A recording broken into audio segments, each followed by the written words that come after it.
Hi everybody, this is Jen from Cookies, Cupcakes, and Cardio.com. Today I'm going to be showing you how to make a heart-shaped cake for Valentine's Day. You don't need a special pan for this one. We're going to be using a regular square and a regular circle pan, so let's get started.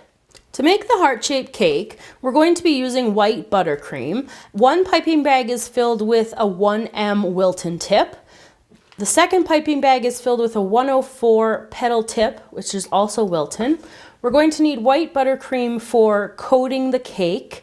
We're going to be using strawberries, and it worked out that I used about 2 pounds of strawberries in my practice cake. And we're also going to be needing a square cake and a round cake, and I'll talk more about your cake coming up next. So when you go to bake your cakes, you want to make sure that you're using the same sized pan. Yes, they're different shapes, but they're still the same size. This is an 8-inch square cake, and this is an 8-inch round cake. Whatever pans you're using, you want to make sure that when you cut your round cake in half, the diameter, which is the 8, is the same as the side of your square cake, which is also 8. So that's going to ensure that your heart shape matches up and makes a nice fluid edge. So to make the heart shape, I'm going to take a serrated knife, and I'm just going to find the middle here. I'm just going to cut the cake in half, just like this. There we go. And then I'm going to take one half and line it up there like that, and the other half and line it up there just like that. Now that you have your cake assembled, what you want to do is take your buttercream, and you just want to cover it all with the buttercream until you have a nice even layer. The parts of the center of the round cakes right here are just a little bit more indented.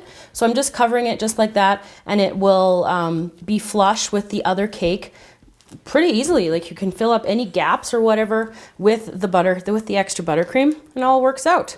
So I'm just going to do this, pop it into the freezer for about 15 minutes, because that's going to seal my buttercream and make sure that all the crumbs are caught in this crumb coat, and then I'll be back to show you the next step.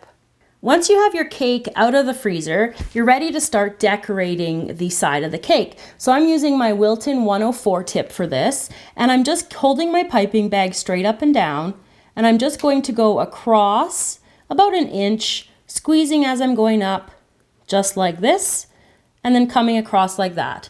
Then I'm going to match it up again, and I'm going to go around the entire cake like this, and I'm wanting to make sure that I cover this edge just in case any of the icing didn't get like completely covered, so you don't see any of the dark spots poking through. So I'm going to go all the way around, and then I'll be back to show you the next step.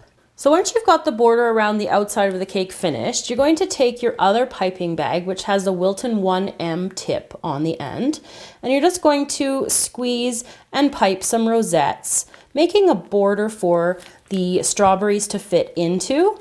So I'm just squeezing, starting in the center, going around, meeting up with that border where I had piped on the outside, and then just releasing like that. So I'm going to go all the way around, and then I'm going to come back for the strawberry part. So I have cut the stems off of my strawberries, and I've washed them and they're dried, and now they are going to finish off the cake. So just taking a strawberry, and you're going to, I like starting down here because I felt it was easy to build, and I'm just going to take one at a time and put them as close together as I can. It's kind of like playing a tight game of Tetris, if any of you know what Tetris is, or I just aged myself. Oh dear, I hope you know what Tetris is. So I'm just going to put the strawberries all the way covering the top of the cake, and then I'll be back to finish off the video. So there you go, everybody, how to make a heart-shaped cake without using any special pans. I hope you enjoyed the tutorial today, and I hope you make this for somebody really special to celebrate Valentine's Day with. So thanks for watching, and I'll see you again next time.